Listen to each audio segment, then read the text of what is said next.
paingan hararedang bae hararedang bae jelema nu kurang pasrah teh ya eueuh ketenangan mantak hati ma'asom mah istimewa di zamanna anjeunna jadi panutan kabeh ngadengekeun ujangan anjeunna ngaca kana ucap jeung tingkah lantarannya nama geus bisa pasrah ka Gusti Allah. Bahasa pasrah teh bahasa urang, bahasa kita mah tawakal. Kita bisa bae urang ngomong tawakal tadi praktekna hese tawakal teh praktekna ya Allah ya Rabb sakigi urang ngaji bae sakumaha tadi komun teu ngaji sedegeun tingkatanna aya 3 hiji tawakal jang urang naik seetik solihin wali taslim naik deui ka luhur tafwid eta urang bisa ngomongna doang jadi hese jasa praktek ditanya Ki Hatim Asom ieu bisa tenang ki hirup banguna eueuh masalah boga rahasia naon ceknyana boga rahasia sadar 4 perkara hiji boga kasadaran bahwa rizki nukula wajin ting kukumaha ge moal ku batur lamun nukula mah nukula bae kajeun di kota di kampung di gunung tetep bae nukula mah nukula bae geus lamun eta rizki geus diatur ku Gusti Allah nukula moal ku batur atuh kula tenang ceugna eta urang ngomong mengenahan kan ya heuh bangunna ngeunaheun asa tapi eta praktekna isuk-isuk keneh waduh asana ku batur ya asana ieu aduh lamun teu giat asana ieu tah eta tah urang nah eta nu mantak ge kapiharan ku kotok asana tah mantak kula tenang jak jada moal wajen kukumaha ge nukula tetep nukula bae nu lain tetep bae nu lain tah eta tah urang geus nyaho kos kitu teh geus nyaho tah jang ketenangan urang tawakkaltu 'alallah wala haula wala quwata illa billahil aliyil azim pasrah diri ka Allah urang mah teu daya teu upaya geus diatur ku Gusti Allah urang tinggal sadarna jeung praktek data nu hese tah bisa eta beta hiji tah merdeka urang hirup merdeka tah urang hirup tenang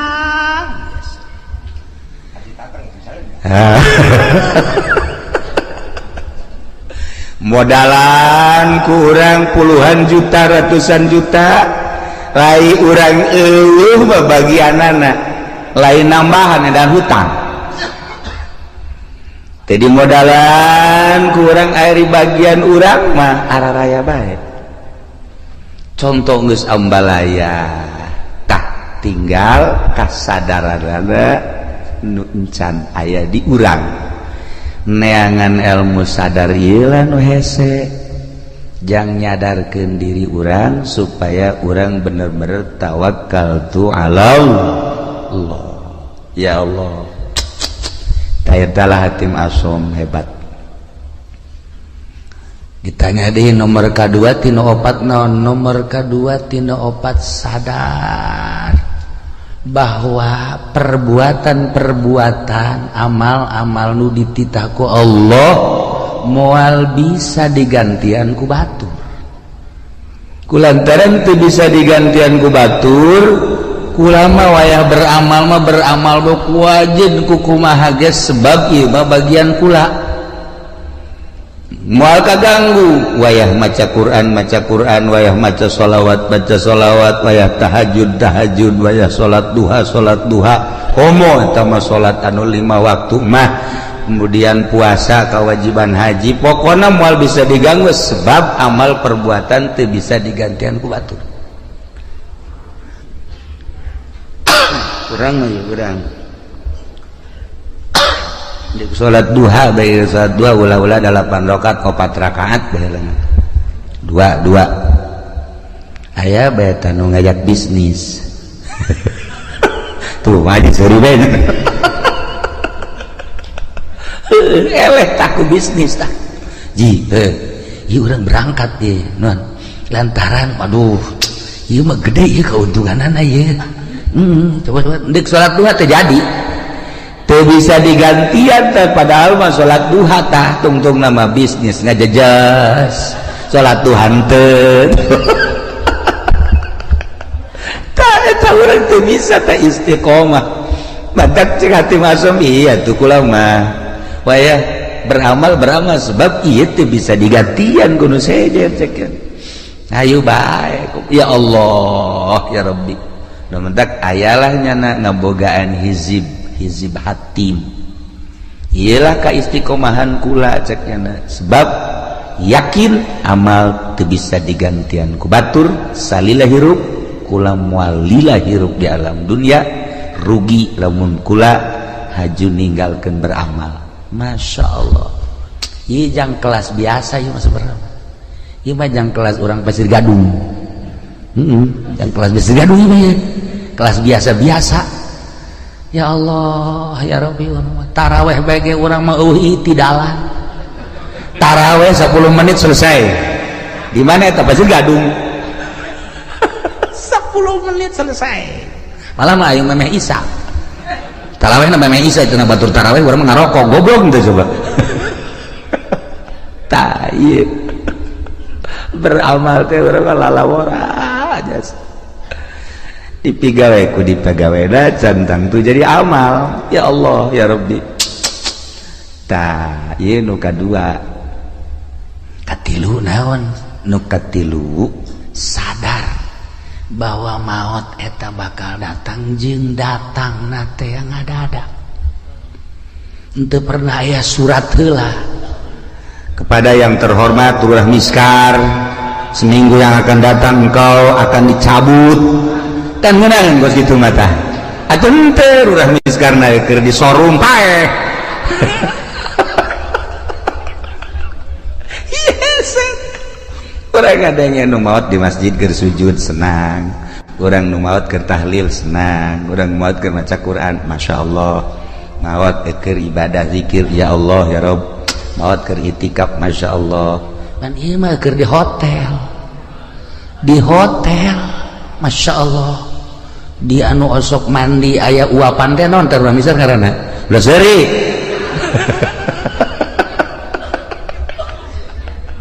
tah lantaran lieu maot ngadadak teu pernah dibejaan deui urang nah cek ati masong nu mata kula mah selalu inget ka maot sakumaha nu dicaritakeun ku Kangjeng Rasulullah Muhammad sallallahu alaihi wasallam yakni aksiru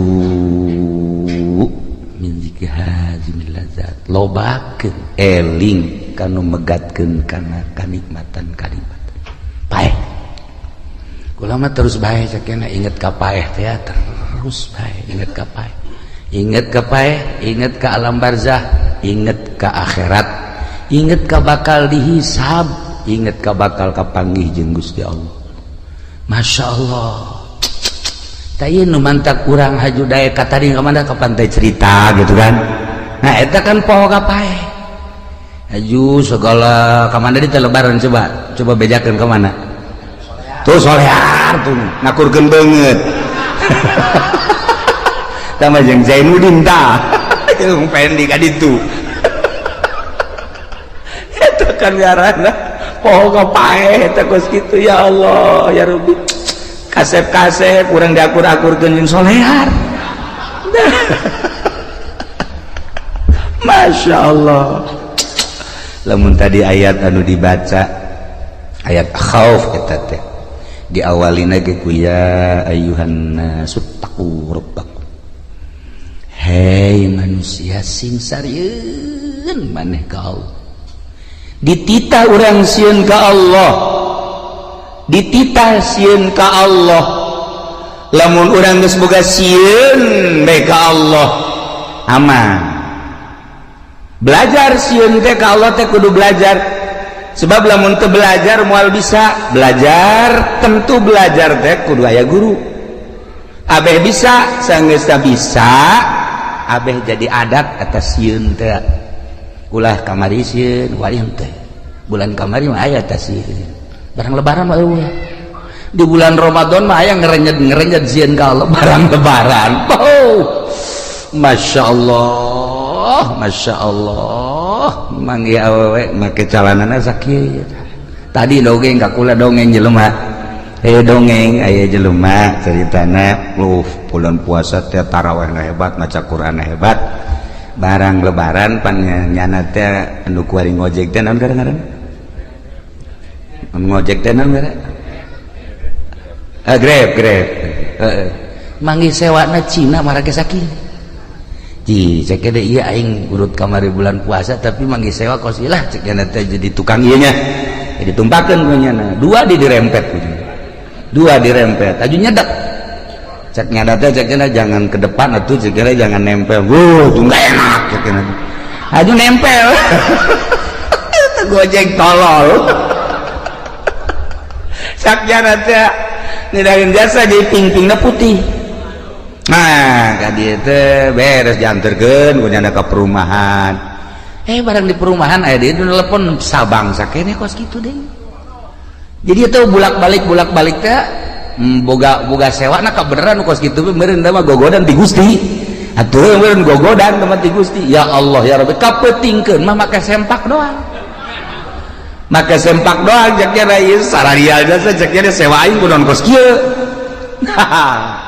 eta nyana aju ngalamun bae di imah aing eureun bae kitu ngojek jakeun ieu sewana nu kos karari beta seputar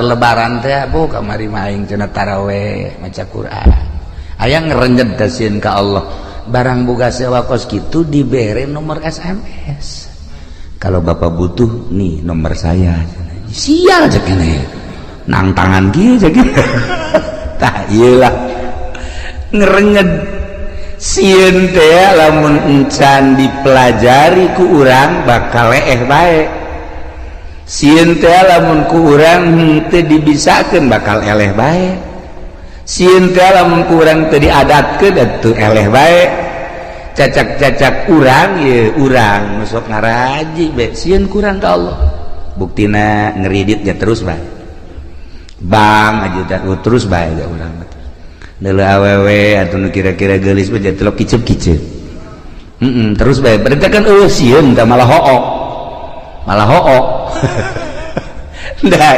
ittaqu rabbakum sing sarieun maraneh kabeh ka pangeran inna zalzalata saati syai'un azim geus dibejakeun sagede kumahana cik ahli bilagah mah ku pohara-poharana dinakirohkeun syai'un azim saenya-nyana gunjlang genjlongna dahsyatna kiamat eta teh syai'un azim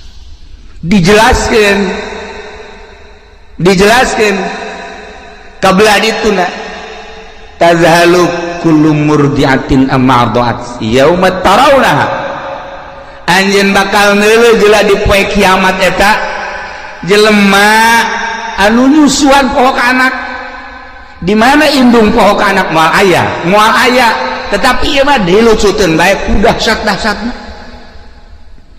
coba eta masyaallah tazhalu kullu murdiatin amma arda'at wa tadau kullu dzati hamlin hamlaha nu reuneuh ngadadak ka juru nu reuneuh ngadadak brek ka juru geus acak-acakan geus acak-acakan masyaallah bahkan leuleuh jelema teh sukaro wa mahum bisukaro marabok singgolea padahal mah teu mabok teh naon teu mabok tenan eta kadahsyatan poe kiamat. Sabenerna mah kiamat eta di hareupeun urang. Kiamat eta di hareupeun urang.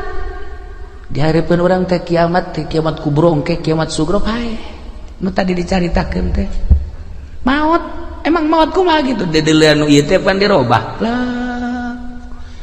Kajen teuing molotot ge di kieu-kieu tah ku urang di kieu-kieu wal bisa.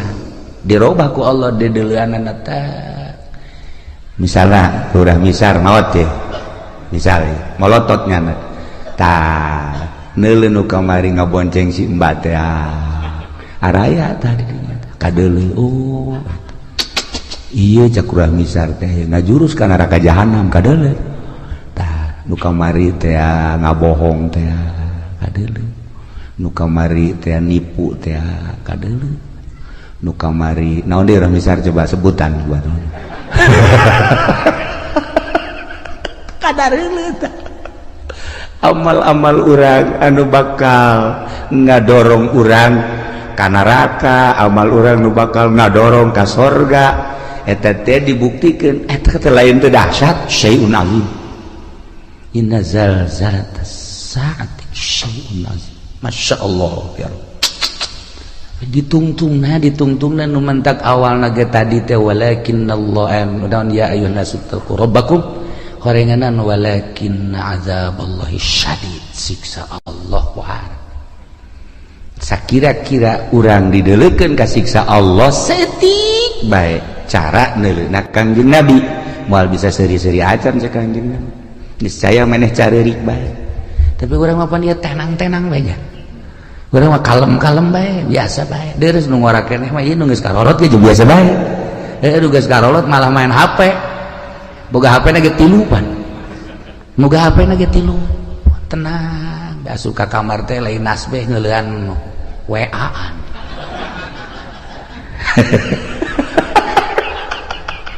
Ini kumaha coba ieu lalakon ieu kuan.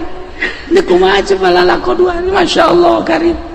Nah iya dek irahasieun lah urang ka Gusti Allah geus dibejakeun kedahsyatan kiamat seperti eta, geus tidak bejakeun maut eta seperti eta, tetapi orang biasa-biasa bae. Ya Allah ya Rabbi, nah iyalah urang berarti masih dangkal keneh sieun ka Gusti Allah Subhanahu wa ta'ala. Dititah urang sieun mah bahkan sieun eta jadi makom khauf.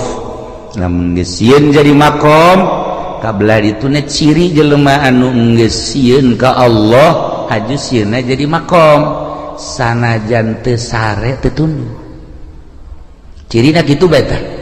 Sanajan teu sare teu tunduk. Sare sapoe-sapoe teh ngan sajam atawa 2 jam tapi burinyas. Tah eta jelema nu sieun ka Allah. Sok geura jelema ditangkep bae polsek sapoe-sapoe teu hees cenah. Teu hees. Sieun teh jana teu sare kana. Lantaran boga kasieun, dahar teu geunah, nginum teu geunah, lantaran ditangkep teu daekeun sare. Urang ngahareupan siksa nu sakitu dahsyatna. Lamun nyaritakeun siksa ulah jauh-jauh di Bukhari, bae di Bukhari kabari kula gaji Bukhari. Saeutik we heulanan kesang. Ieu mah bab kesang bae tadina kitab Bukhari. Aya jelema engke di akhirat kesangna ngan datang ka sakengkeongan amalna nu gorengna datang ka dinya leres. Aya nu datang ka dengkul masih kuku cuprakan keneh. Aya nu kesang teh datang ka cangkeng masih bisa ngap-ngapan. Aya nu kesang teh datang ka beuheung masih keneh bisa kikieuan. Aya nu kesang teh datang ka irung. Aya kesang liput teh kumaha coba ieu. Bab kesang we heulanan bab kesang di akhirat. Ngarendeng jeung jelema nu bagus, kesang kesang itu. Henteu bisa kieu ye kesang urang teh ya, haju weeh ka dieu teh henteu. Nyana bae. Nah ieu urang bab kesang bae encam bab nanaon, beuh masyaallah. Asara orang Pasir Gadung moal meureun datang ka irung nya. Mudah-mudahan ya paling datang ka dieu doang ya. Datang ka liput. Luar misar mah 1 meter tuh hurung. Lalu cenah. Ta ieu bab kesang bae ge urang mantak tadi walakin azaballahi syadid supaya sieun ulah bab dipanggang ulah bab dikulub, ulah bab ngerecek, ulah bab ngagolak, bab kesang, bab kesang encan dikanarakakeun masih kena di mahsyar geus model kos kitu. Bab kesang walakinna azaballahi syadid. Ya Allah, lain lalagaan ya. Nailah hati masom hebat jasa nya nama. Lantaran nu tadi teh eta hiji rezeki aing moal ku batur ieu teh tenang. Nomor kedua amal teh bisa digantian ku batur atuh aing mah beramal bae. Jamal kebeli di alam dunia. Nomor katilu paeh anu ngabejaan yakni paeh teh ngadadak. Ih atuh aing mah terus bae inget ka paeh. Urang ningali almarhumah di dieu atuh pan biasa dongengna Isa biasa keneh terus ngobrol keneh dek dihudangkeun sahur batalagaan keneh maksudna pajar hirup keneh tapi ternyata kan teu aya. Nah coba eta seperti kitu kula ngadenge deui carita di Cikande tamu sok biasa ka imah atuh sehat buger eueuh kumaha mentas keliling datang ka imah maot. Coba eta aju di Belaraja kabari cerita tamu sarua bae pantes buka aju salat maghrib sumarga iga imah ngopi itu terus kieu beli kursi titah ku pamajikan ditaraweh ditaraweh pareng geus eueuh ayo coba eta loba ye dongeng seputar naon gara-gara lebaran nu nyaritakeun maot ngadadak tidak maot ngadadak teh atuh teu kajahoan deui. Ya Allah ya Rabbi. Nah eta terjadi kabatur atuh ka urang wallahu a'lam. Aju terus itu nu nyaritakeun naon gara-garana kapal tibalik mah eta mapan berjamaah meureun maot mah ratusan jelema dan lain-lain sebagainya. Anu ka ditu nu ka Bogor teh aju cicing di sisi jalan, aju neuleuh cai mandi ka bawah ku cai. Tadi kuno yang irin segalanya meureun malakal maut geus kieu bae aing nungguan sia cek ada teh. Nah jadi lamun urang carita seputar sieun geus datang ka mana urang sieun ka Allah.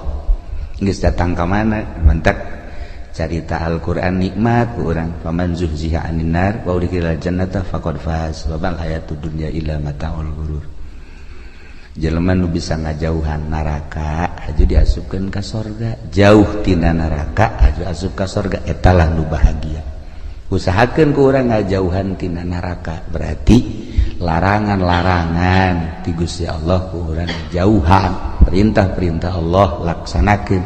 Ieulah jelema nu faz. Wa mal hayatud dunya illa mata'ul ghurur, teu aya kahirupan dunia kecuali tipuan. Tapi urang mah teu ngarasa ya katipu ku dunia teh teu ngarasa. Teu daekeun ta urang teh boga perasaan bahwa dunia teh nipu ka urang teu daek. Malah urang mah cinta jasa karena dunia teu daek boga pikiran bahwa dunia teh penuh ketipuan. Aing asana katipu ya ku dunia. Henteu. Malah urang mah bobogohan bae jeung dunia teh. Geus lain bobogohan deui mencintai bahkan. Bakal lain mencintai deui leuwih dicinta naon ya? Resep atuh cinta resep teh dunia teh henteu bae urang teh boga pikiran dunia teh penuh tipuan. Masyaallah karim teu daekeun dah ya. Itulah para jamaah kaum muslimin wal muslimat rahimakumullah. Terakhir ya hatim naon sih nu kaopat bakal mentak jadi tenang gitu.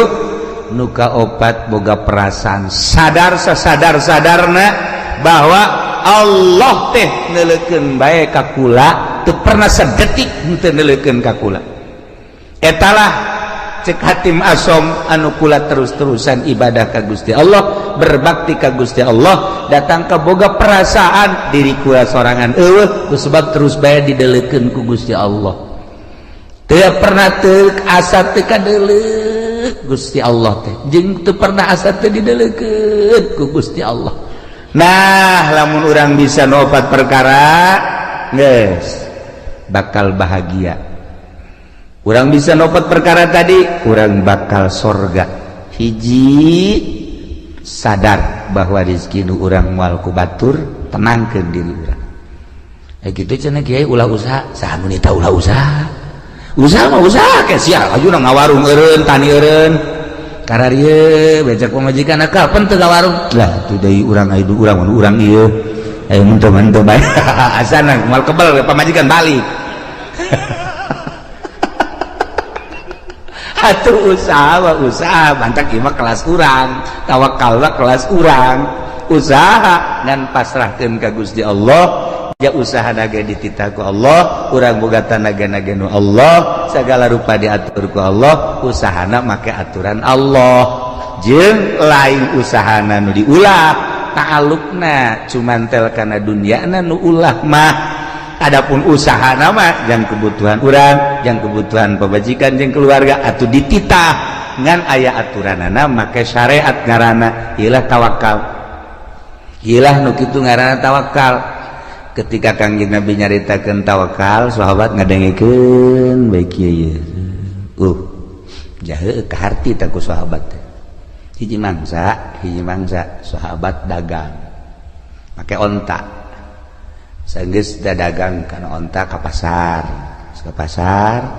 tutup paten deui ka onta balik ke Madinah ke masjid aju ontana tenden di hadapan masjid nyana ngadoa ke Allah ya Rabbi abdi nu Allah onta abdi nu Allah barang naga nu Allah ku ari dek ditawakalkeun dipasrahkeun ka Gusti abdi erek perjamaah jeung Kangjeng Rasul geus onta ada di luar talian biasa cukup berarti syariat nyana ka masjid salat wiridan beres keluar onta anu maling nyana ngadoa deui ka Gusti ya Allah ya Rabbi atuh teh dipalingi lain abdi nu Gusti atuh onta nu Gusti barang naga nu Gusti anu maling naga nu Gusti saboro Gusti eta hebat teh jelema teh eta hebat teh kos kitu karena papasrah saboro Gusti geus pokona we jangan ngalamun bae kieu ye leh segera itu segala nu Gusti saboro Gusti bae segera leh nges ye bae nangis saya setengah jam mah beureunan terus bae aing balik aing ieu naik naon sakitu duit dibawa barang dibawa kabeh di onta lah tawakal tu Allah geus beres menang sajam teh aya nu nganteurkeun ka dieu menang sajam aya nu nganteurkeun onta berikut barang-barang kaget nyana kakarage nyana neuk balik tanya ku nyana ayo onta tas di mana kula pamalingan cek nyana teh ayo kula dibawa bagus dibawa di jalan aya nu ngahadang jelema teu wauh ka kula teu wauh ka nyana teu ngomongna naon ngan ngomong sakieu doang sia maling jelema nu tawakal ka Gusti Allah lamun teu dianterkeun bacok sia ku aing kula ngalawan cek nyana begitu ngalawan disempring leungeunna pegat sakit akhirna ditalian leungeunna dibabandulkeun ka di tayeu leungeun kula akhirna kula cek kula teh geus kula neuk ngabalikeun ieu balik bawa henteu kula mah neuk nyarita bae ari ieu rombongan jin apa malaikat apa setan apa jelema ulah nyaho cek nyana ulah nyaho balikeun geus aduh aing teu meunang nyaho cek jam ayeuna dibawa deui leungeun bari geus buntung sakieu nah jadi jelema nu tawakal teh bakal ditangtayunan ku Gusti Allah Subhanahu wa taala ajeun ku kumaha ge sok geura tawakal ka Allah nah ingat urang mah bisa ngan ngomong doang tawakal dek ari dek munggah haji beka karak ngalengkah suku hareup atuhud bismillahirrahmanirrahim tawakkaltu 'alallah wala haula sungut doang hate mah henteu pasrahkeun ka Gusti Allah hiji cek hatim asom rizki nu urang moal ku batur inget ka dongeng abah bae ku kula sok didongeng-dongengkeun aya jelema keur ngadahar jagong teh begitu ngadahar jagong kakarage datang ka dieu nah aya kotok jalak sia cek jelema teh watu eta diudang kotok jalak teh atuh cepat geus teu beunang balik deui ka imah nah cek jana horeganan geus datang ka sumut ge aya lain rezeki mah pacokotok keur ngalamun bae ge nang 10 menit ngahanju-hanjunya aya jelema tatangga. Assalamualaikum. Waalaikumsalam. Enaon? Kula boga tanggal jagong di kulup ya jamang haji. Tadi gua indek di dahar, setiana tadi pacokotok ka ditu. Ieu gua datang sapiring ya. Tah, ieu tawakal. Lamun urang napak urang tawakal nu lain rezeki urang geus datang ka sungut ge ka dieu lain nu urang mah lain bae. Dasar nu urang kajenting jauh ti mana datang bae. Kula asok aya merenung setik. Aya urang Lampung datang ka imah. Masya Allah mawa kadu geus rapi jasa cucukan dibawa ku jana sebelah tilu Assalamualaikum salam kula mah ka dieu teh cenah ieu buka tangkal kadu di imah alhamdulillah amis saya inget ka kiai cek cenah teh kula diberesin kula mah nganterkeun doang kula deuk balik deui nganterkeun kadu ti Lampung nganterkeun ngan genep-genepna deui coba eta ya Allah ya Rabbi Masya Allah yes jadi tanah nyana balik itu bere ongkos embung jangan kalau mah inget baik ka kiai beres kan dihitung tah akulah pemajikan anak kabeh mantep ya pas dibukaan teh aya tamu udah beuki jasa ka kadu modal Ki Azizi gitulah tamuna maksudna babaturan deukeut jasa aja ye jadi keur buka kadu Masya Allah ka hobi kula ye cek kula teh anak pemajikan ge sebenarnya henteu jadal milu nih meruksa mobil atau tepan ti Lampung ka dieu maksudna mah jang kula jeung keluarga nah datang sa mobil kula ngan ka bagian 2 nyamplung nyana bae nu loba mah bener aja nih ngeunah amat ngana tolol sia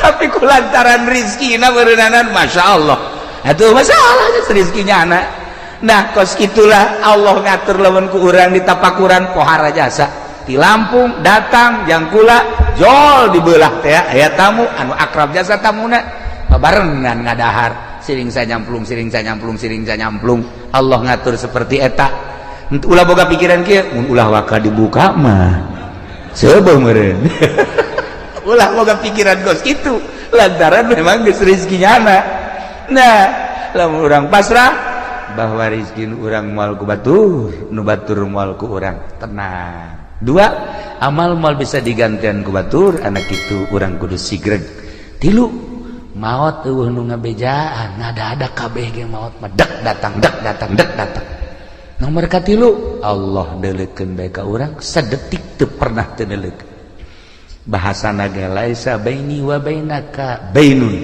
antara anjeun jeung kaula cek Allah eueuh antara lantaran bi takumu ku ayana kaula ku kaula maneh jumeneng wabi ku ayana kaula anjeun teh hirup dihirupkeun ku kaula diatur ku kaula laisa baini wa bainaka bainun antara kula jeung anjeun cek Allah eueuh masa eueuh antara ngan anjeunna nu beloon cek Gusti Allah kunaon atuh teu boga perasaan deukeut padahal wa nahnu aqrabu ilaihi min hablil warid terjemahanana ana aqrabu min nafsika wa ana aqrabu min nutkika wa ana aqrabu min hablil warid kaula leuwih deukeut tibatan diri anjeun kaula leuwih deukeut tibatan omongan anjeun kaula leuwih deukeut tibatan hablil warid kunaon atuh maneh ngarasa jauh kanyahoan jauhna kok make jeung ngarumpak kana sagala rupa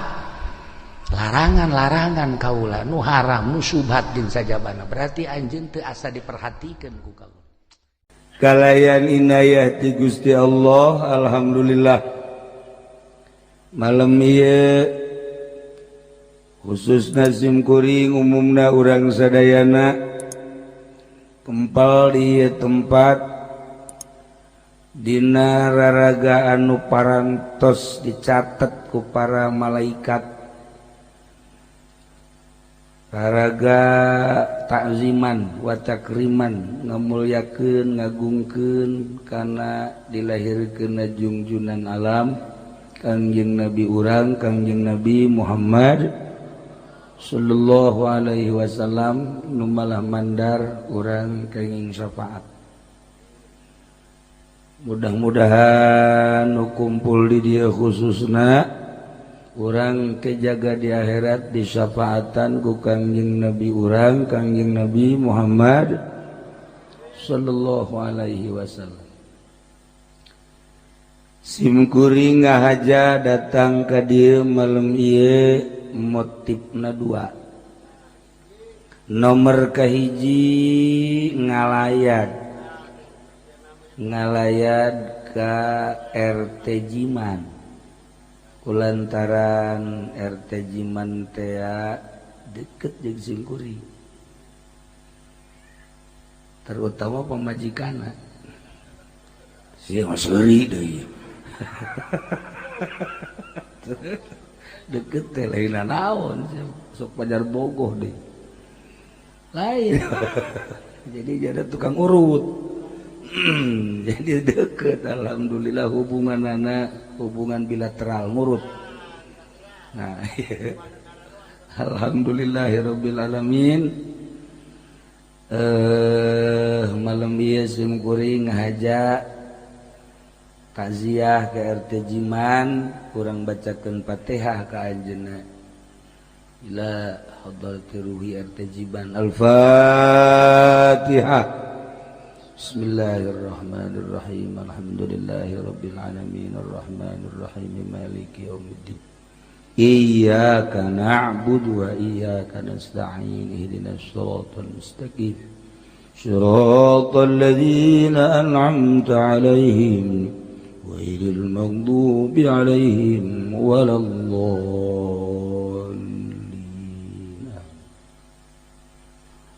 Nomor kedua orang maulidan patali jeung iman urang ka Allah iman urang ka Kangjeng Rasulullah Muhammad sallallahu alaihi wasallam ku iman ka Kangjeng Nabi sanajan penting bari tiris jam 12 kurang saparapat masih kedah diuk ieu tanda iman tanda cinta lamun teh cinta ka Kangjeng Nabi titah diuk di dieu jeung moal daek ieu tanda iman mantak geus pol ieu iman kulantaran geus pol lamun paeh ieu kuari ka surga. Maksudnya lain amin mun urang paeh babarengan daek ka surga daek di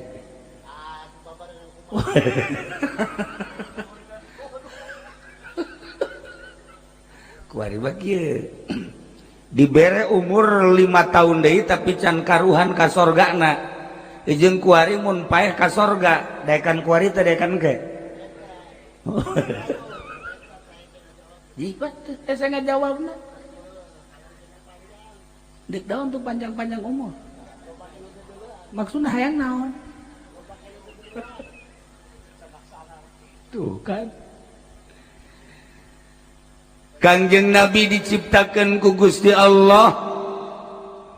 Ternyata orang jadi sabab kana ayana dunia. Wow.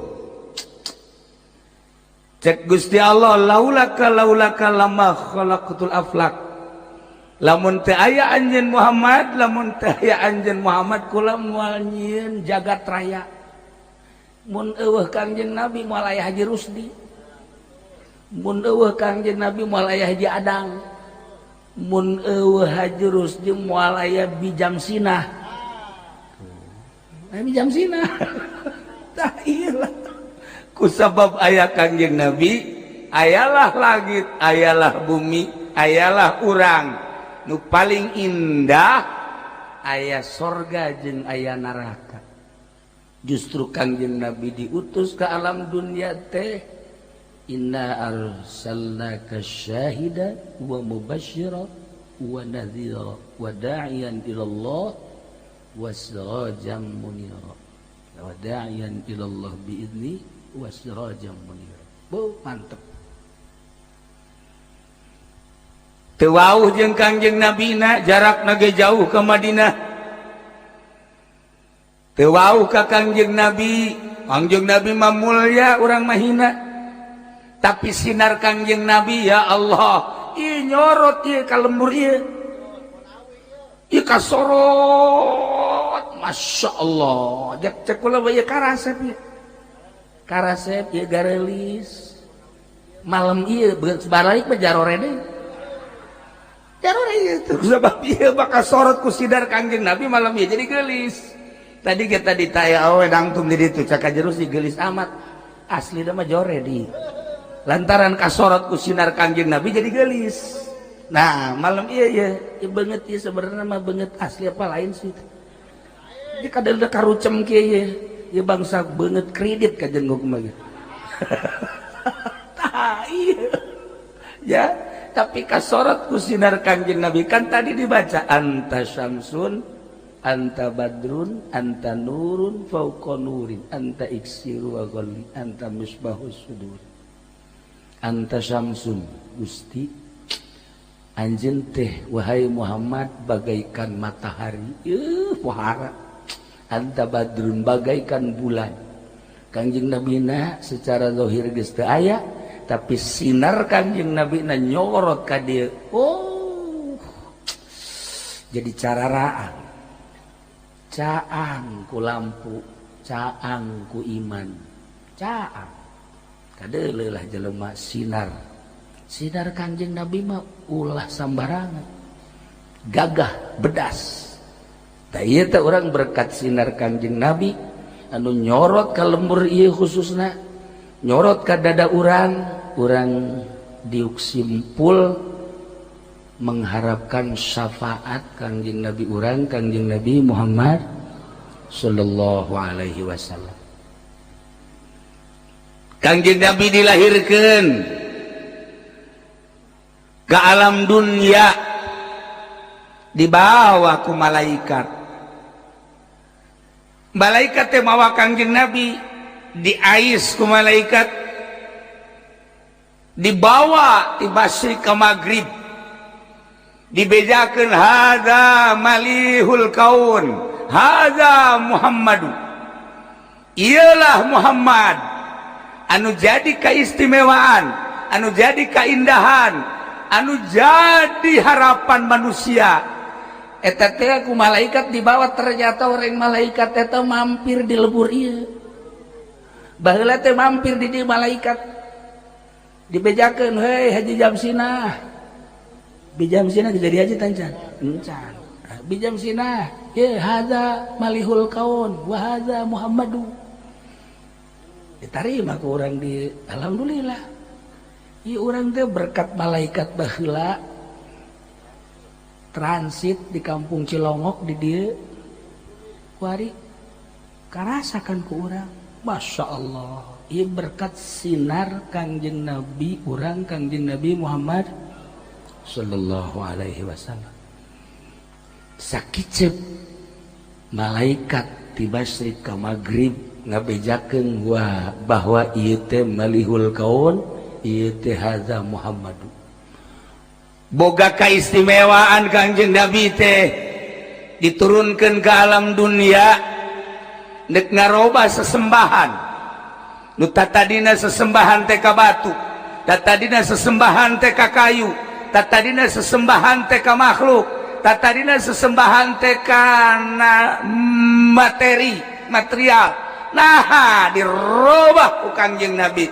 sesembahan anu asli mah khaliqus samawati wal ard pangeran nu nyiptakeun langit jeung bumi dirubah ku Kangjeng Nabi atuh ngarobah sesembahan teh teu sambarangan Abu Jahal teh reaksi dek ngabunuh Kangjeng Nabi kafirin musyrikin teh senang sesembahanana dirobah lantaran cek manehanana ieu pangeran sakieu buadena ge hararese bae komun pangeran teh kadeuleu pangeran teh ieu Uza ieu Lata ieu Manat buleude pangeran teh ieu ribut bae di alam dunia pas ini politik pas ini ekonomi pas ini budaya pas ini jeung tek-tek bengek sakieu ge pangeran teh gede komo pangeran Muhammad teh kadeuleu eta boga pikiran teh kos karar itu Masya Allah tapi di Cilongok bang geus teu boga pikiran kos kitu iman bang.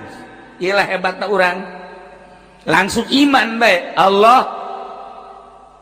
Maha pencipta langit bumi serta eusina. Urang teh kudu hese-hese iman.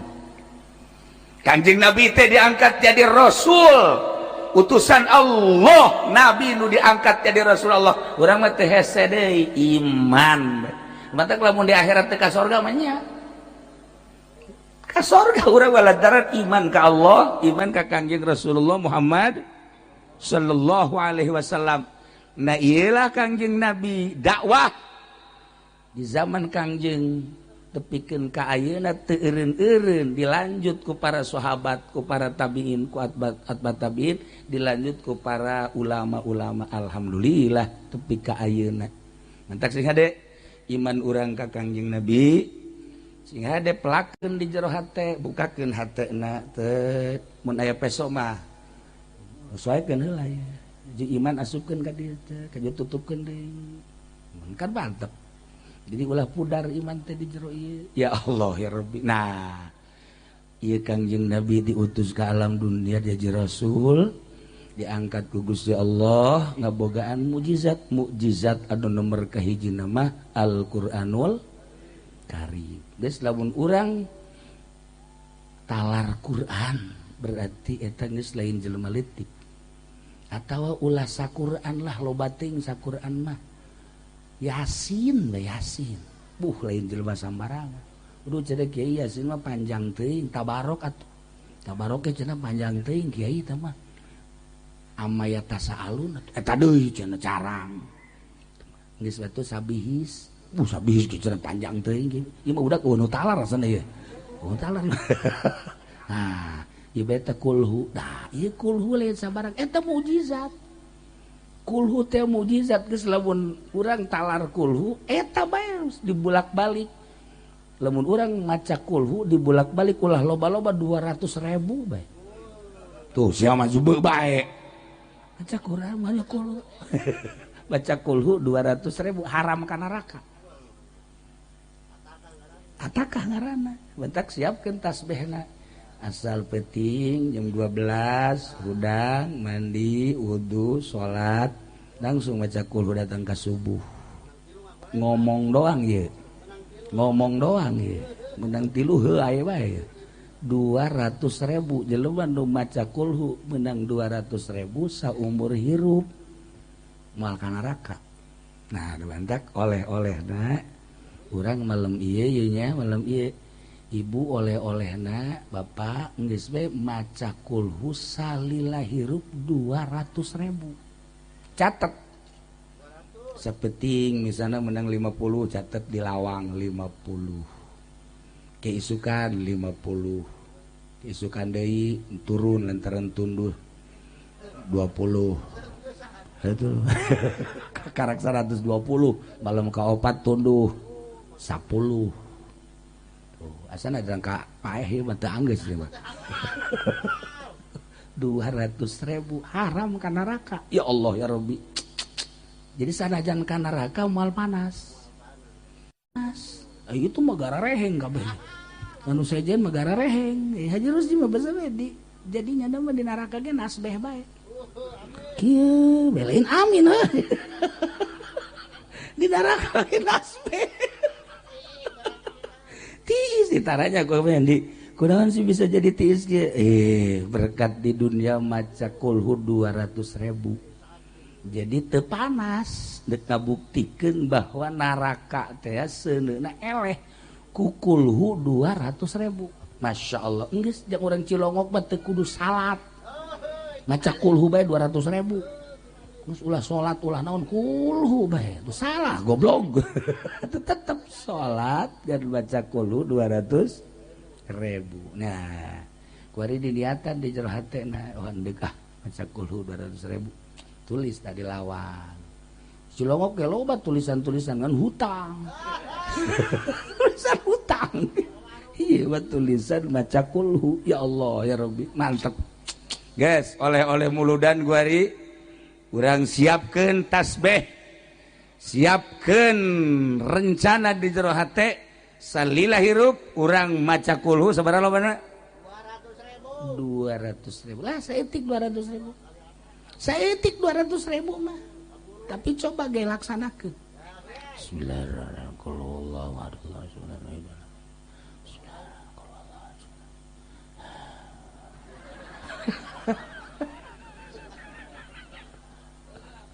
cak pamajikan ke haji ke mana sih teh sorangan tadi mah aya sorangan kieu waduh budak mabok kulhu ya teu kuat beda lamun urang nonton TV kieu bisa penting kuat tapi lamun urang maca kulhu ya maca kulhu 3 4 5 ieu kos aya aibonan we mata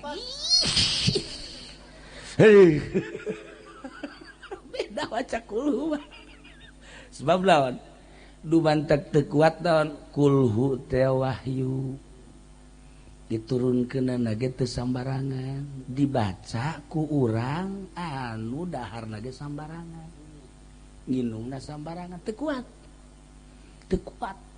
jadi ndekna heuai geus urang siap kuari mah lamun maca kulhu terutama bapak-bapak kopi kopi gitu besi kopina kurang loba saember maksudnya kieu saember mah di lamun diinum ku urang sagelas-sagelas eta mah biasa lantaran ieu mah tunduhna rosa hulu diasupkeun tadi mal tunduh teh mah jadi uang gitulah para jamaah kaum muslimin wal muslimat rahimakumullah nyaritakeun Kangjeng Nabi indah sebab urangna iman tapi kadenge ku Kristen kadenge ku Yahudi benci urang mah nyaritakeun Kangjeng Nabi Masya Allah ulidal habibu wa khadduhu mutawarridun dilahirkeun Kangjeng Nabi pipina ya Allah ya Rabbi wa khadduhu mutawarridun hartina percis kos kembang mawar kumaha kembang mawar teh putih tapi aya beureum disebut beureum tapi aya putihan Masya Allah etalah pipi Kangjeng Nabi begitu lahir teh percis kos kembang mawar khadduhu mutawarridun dideulina gersep mantak awewe kuari nurutan dimiti dibersihan heula terus dibersihan aja make hideung heula bola aju ka dina terus ke mulai di beureum-beureuman gitu aja loba teuing beureumna kos tutas ditinju ku Muhammad Ali tak iya hayang bagus seperti Kangjeng Nabi ya Allah wan nuru min wajanatihi ya tawakkul cahayana anu luar biasa ilah kelahiran Kangjeng Nabi mun dicaritakeun eta hubibal wulidal habibu nu tadi dibaca teh Allahu li ni'mal wali sallu ala hadzan nabi Muhammad wulidal habibu wa khadduhu mutawarridu wa nuru min wajanatihi yatawaqqadu terus panjang ka dituna ieu mah hiji bae tah kana mujizu yusufin ikomisihi itu dah naon nu talar imah budak dibawa ge ta Allah Allahizal mauludu minhu azyadu Kangjeng Nabi dibere mujizat lain sakadar mujizat-mujizatan mun dicaritakeun mujizat Kangjeng Nabi urang bakal tercengang ieu mah Kangjeng Nabi Yusuf baheula dibere kahebatanana teh kasep deui kasep loba jelema awewe nu neuleuh Kangjeng Nabi Yusuf ku kasep-kasepna keur lapar jadi seubeut gering neuleuh Kangjeng Nabi Yusuf cager di Cilongok jelema anu cager neuleuh Haji Rusti gering dibalik ieu adalah Kangjeng Nabi Yusuf teh cager kahebatan wajah Kangjeng Nabi Yusuf ibarat samangka dibelah dua sabelah ku Kangjeng Nabi Yusuf sabelah deui ku urang kabehan untung aya irungan ge urang, untung aya halisan ge urang. Kangjeng Nabi Yusuf mah sabelah ku sorangan. Geus moal aya dua Kangjeng Nabi Yusuf mah kasepna, tapi kasepna membawa fitnah. Kangjeng Nabi mah kasep tapi membawa damai. Kangjeng Nabi Yusuf mun dicaritakeun fitnahna datang ka dibunuh bebejana ku dulurna. Geus dibunuh padahal mah henteu. Diangkat di sumur, dibalangkeun ka sumur, dijual jadi abid. Geus kitu terus dibeli di kerajaan. Dipake kahayang deui ku Siti saha Zulekha. Siti Zulekha teh deui ieu teh ratu teh bogoh ka Kangjeng Nabi Yusuf lantaran kasep. Siti Zulekha nu sakitu jadi ratu kieu bae aya isuk-isuk geus biasana nyarap ieu mah asal neuleuk Kangjeng Nabi Yusuf cageut. Kacaritakeun saminggu teu dahar teu gering teu naon. Teu gering teu naon. Nu gering neuleuk Kangjeng Nabi Yusuf teh jadi calalager. Kasepna lain lalagaan. Seubeuh beuteung neuleun nu kasep.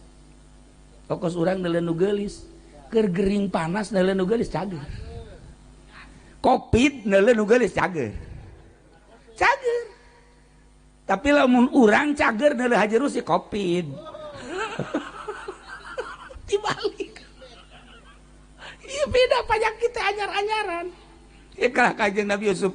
Ieu mah keur carita kieu we. Nyencerikan Kangjeng Nabi Yusuf bapakna nu ngaran Kangjeng Nabi Yakub alaihissalam cerik teu eureun-eureun datang ka penglihatanana pudar teu neuleuk. Masya Allah. Panjang mun didongengkeun ieu mah deuk caritakeun teh mukjizat Kangjeng Nabi Yusuf. Begitu Kangjeng Nabi Yusuf jadi raja di Mesir, kelaparan kan di negara mamana, nuboga gandrung korma kageteun sebab cek kakak nama Kangjeng Nabi Yusuf teh geus maot korenganan jadi raja. Geus kieu we titip bayinya moal waka bisa manggihan bapak. Ku ari mah ieu be baju komis dibulen bawa ka abah ka ditu. Di jalan keneh masih jauh ka imah Kangjeng Nabi Yakub geus kieu bae sesegitan Yusuf geus kaambeut cenah ieu ku abah padahal bajuna keur di jalan keneh. Sesengitan Yusuf geus kaambeut meuki deukeut beuki seuri beuki deukeut senyum Kangjeng Nabi Yakub barang datang ieu anak-anakna nu tadina nipu bahwa Yusuf teh dibunuh ternyata henteu menta hampura ka bapakna barang menta hampura geus masalah atuh nabi ieu ngan ieu bae janggakeun bajuna baju komis Yusuf langsung dibuka dikadiekeun baju gamisna set brai bentak mukjizat Kangjeng Nabi Yusuf komisna bisa ngabentakeun jelema nu buta di Cilongok aya tanu cager dipakaian sorban kah jerus di buta tetap dibalik tuh mah.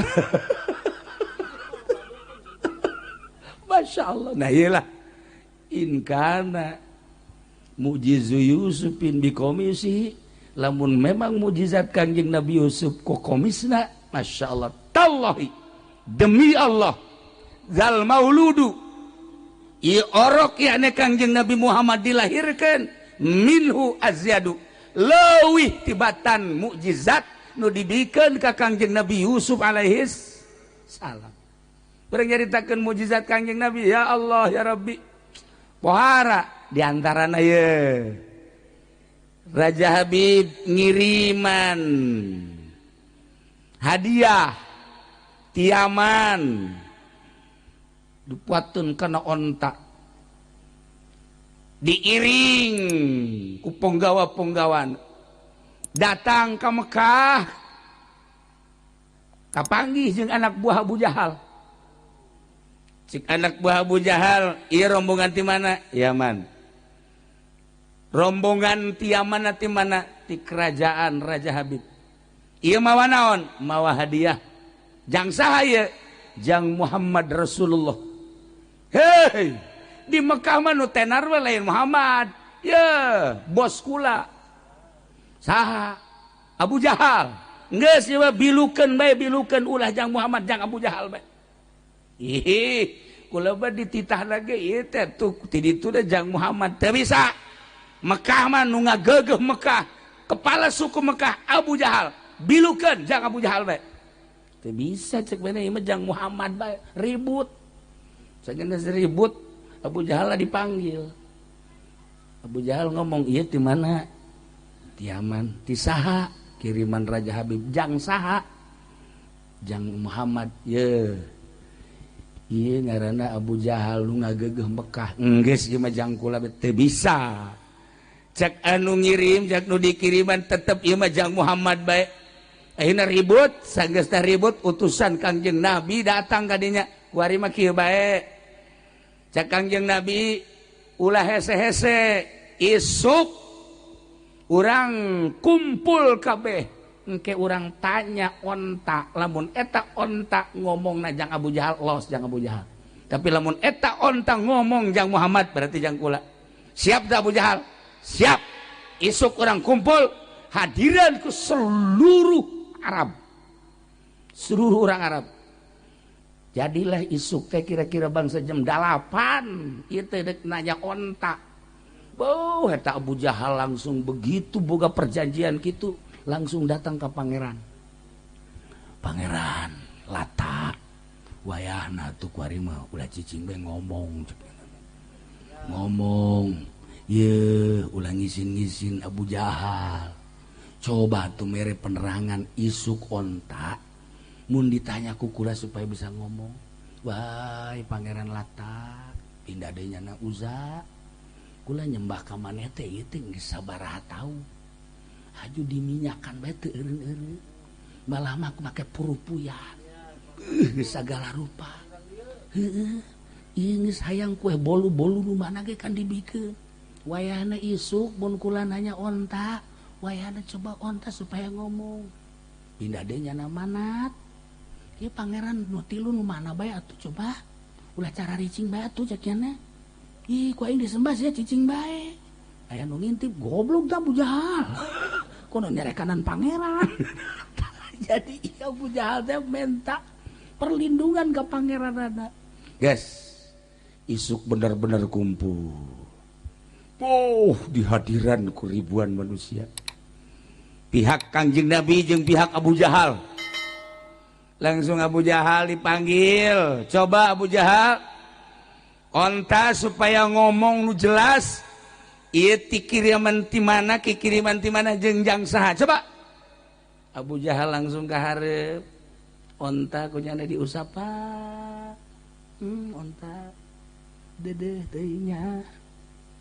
"Coba maneh ngomong. Sabenerna maneh ieu dikiriman ku Raja Habib teh jang saha? Jang Abu Jahal apa jang Muhammad?" Onta kieuan. Cak Abu Jahal teh. "Coba ngomong ulah hohohan. Ngomong atuh ngomong." Cekeuna teh diusapan deui ku Abu Jahal.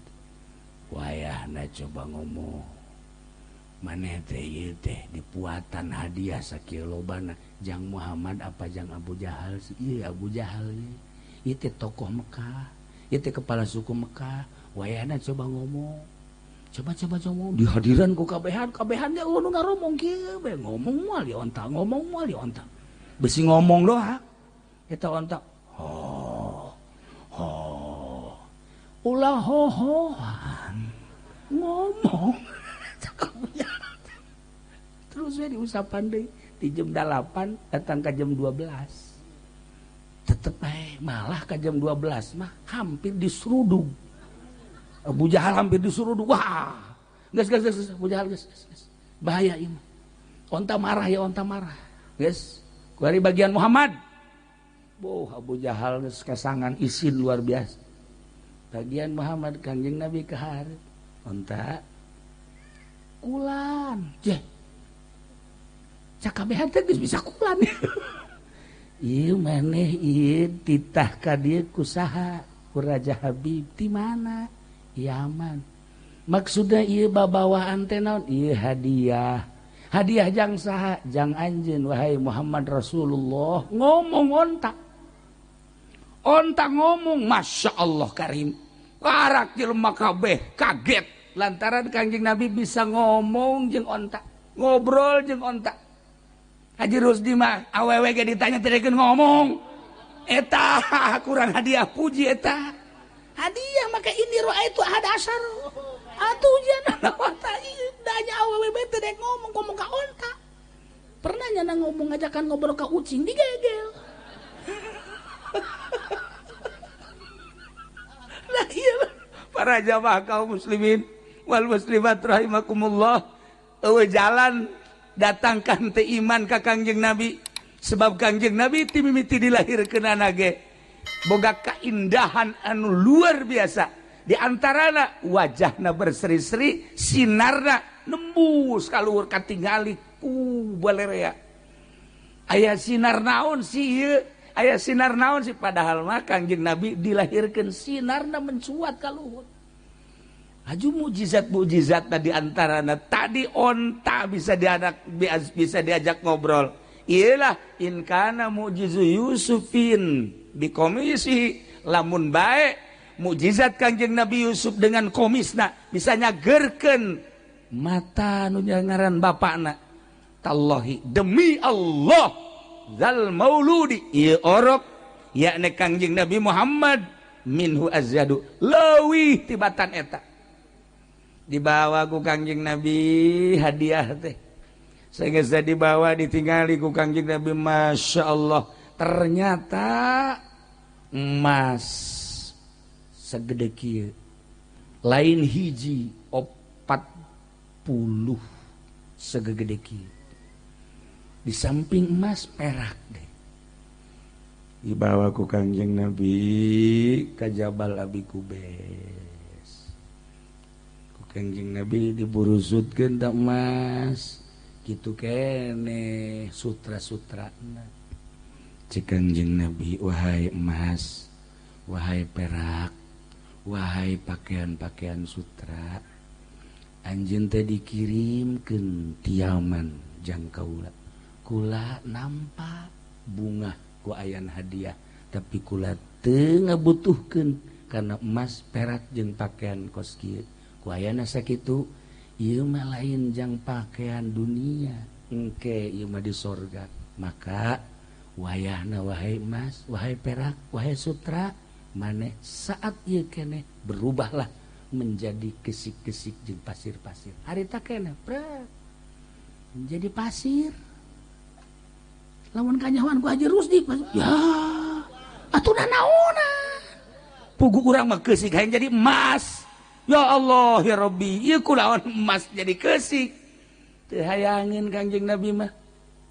Lantaran emas mah engke di sorga mah urang ye. Lawangna emas, cecekelna emas, kursi emas, segala rupa emas. Kuari mah aya kan di dieu ge emas tono. Tah mah urang Brebes tah mah. Tah ieu lah di sorga engke, mantak di dunia ulah hayang mewah-mewah. Engke di sorga, urang mah iman ka Allah, iman ka Kangjeng Rasulullah, hayang naon engke di sorga. Sorga geus deukeut. Sorga teh geus deukeut di hareupeun urang. Kanyahoan sorga geus deukeut, tanyakeun ka RT Jiman. Pae heula. Tanyakeun ka RK Patin. Nyana mah geus datang. Deukeut. Sorga teh deukeut di hareupeun urang. Asal dicabut nyawa, urang geus ka sorga. Urang mana meureun? Urang mana meureun belajar sia. Ya sia mah bagian ka ditu kanu kaencapan. Tah ieulah para jamaah kaum muslimin wal muslimat rahimakumullah, eueuh jalan jang teu iman ka Kangjeng Nabi lantaran Al-Qur'an geus ngajelaskeun eta lah mukjizat. Al-Qur'an geus ngajelaskeun, Bukhari geus ngajelaskeun, Muslim geus ngajelaskeun berbagai mukjizat.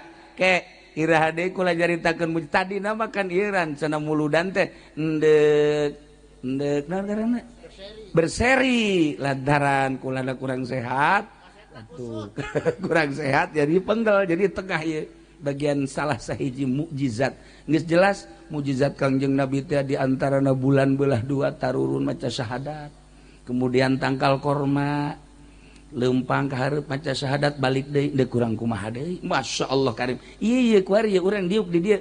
Ieu lamun lain mukjizat Kangjeng Nabi moal bisa. hayang nyaho mujizat ieu tah urang ieu tuh teh keur ngarasakeun mujizat. Keur ngarasakeun mujizat. Begitu Kangjeng Nabi lahir, ya Allah ya Rabbi, jukut jararadi. Korma ngadadak buahan, diala teu beak-beak. Bubuahan-bubuahan aya. Eta Kangjeng Nabi lahir, urang merayakeun bae tuh. Tuh cau sok bade naon teh. Ieu ngarayakeun, sakigi ngarayakeun doang. Komo lahirna Kangjeng Nabi. Terus geus kieu bae cau nu mana ini berkat. Tuh kan kelahiran Kangjeng Nabi dirayakeun dalam bae setara rimbul, Masya Allah karim.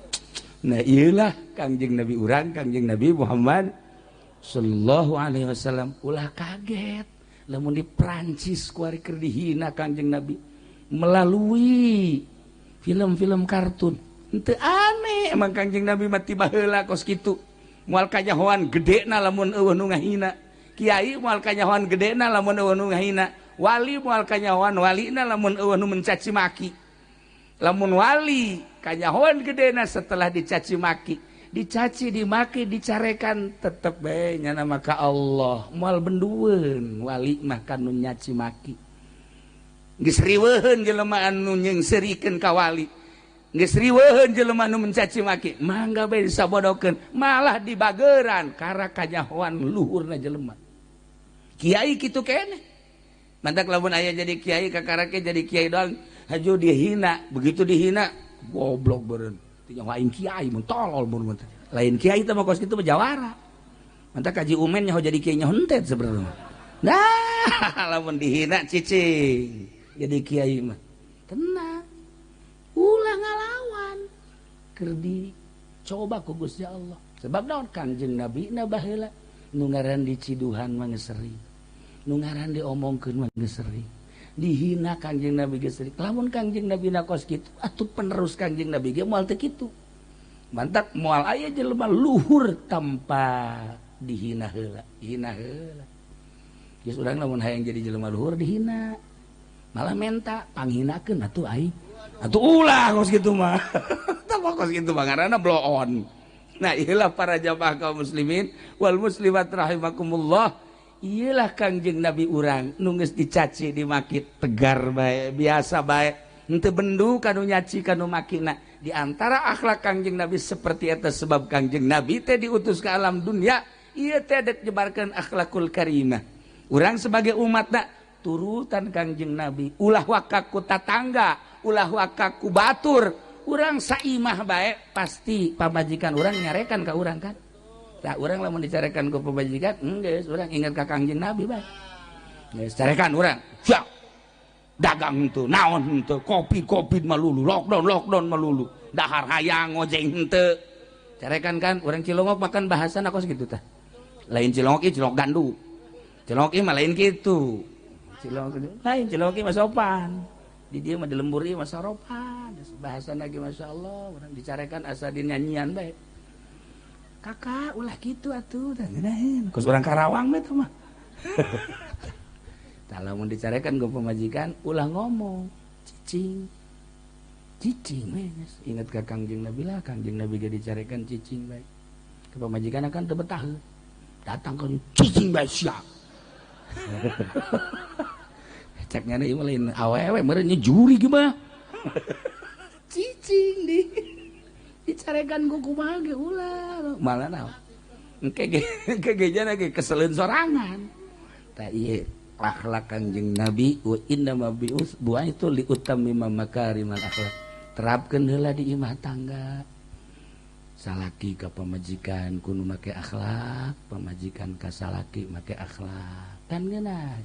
Komo lamun pamajikanana haju bisa diajak bareng ibadah. Wah, geus nikmat jasa.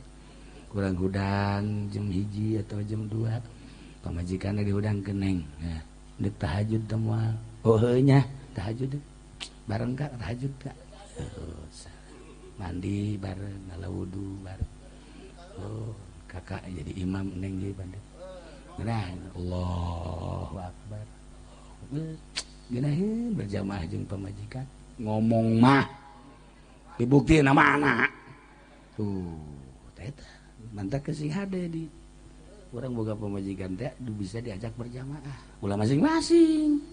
Mun masing-masing pamajikan di luhur urang di handap moal beres. mal beres sama Allahu Akbar. Pamajikan kan sok nyingsat nya. Tuh, sebab majikan didinya baru sok ongkong. Nah, iyalah para jamaah kaum muslimin wal muslimat rahimakumullah. Ieu mah kan sakadar nyaritakeun salah sahiji mukjizat Kangjeng Nabi bisa ngobrol jeung onta. Engke aya deui bisa ngobrol jeung maung. Engke aya deui bisa ngobrol jeung berbagai hewan. Engke aya deui bisa ngobrol jeung batu. Engke aya deui bisa ngobrol jeung tatangkalan. Endek kumaha teu iman mantak ulah kaget lamun di Perancis kuari dihina Kangjeng Nabi. Justru kuali di Perancis ribuan jelema asup Islam. Kewalahan di Perancis presiden lagi. Lantaran setelah ayeuna dicaci, dimaki, dihina di berbagai sekolah di universitas, ternyata oreganan murid-muridna malah asup Islam. Sabaraha pemain bola nu asup Islam, sabaraha kitu ngaranna penyanyi nu asup Islam, sabaraha budayawan nu asup Islam, ayeuna ambalayah di Perancis. Mantak presiden Perancis kuari cicing bae aneh cek manehna, makin dicaci ngaran Muhammad makin loba nu asup Islam. Aya aturan asup Islam maca syahadatnya sekali 500 orang.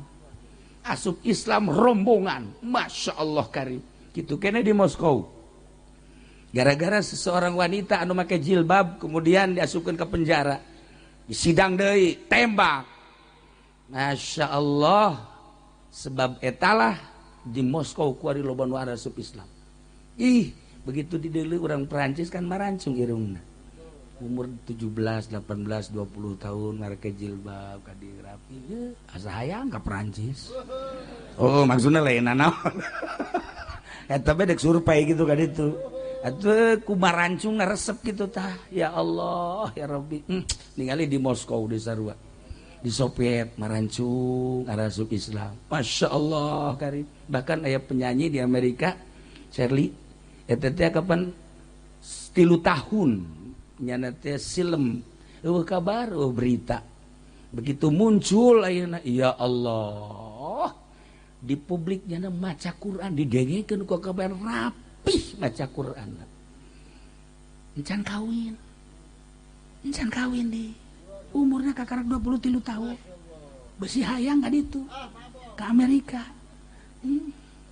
ngan geus dijamin moal daekeun.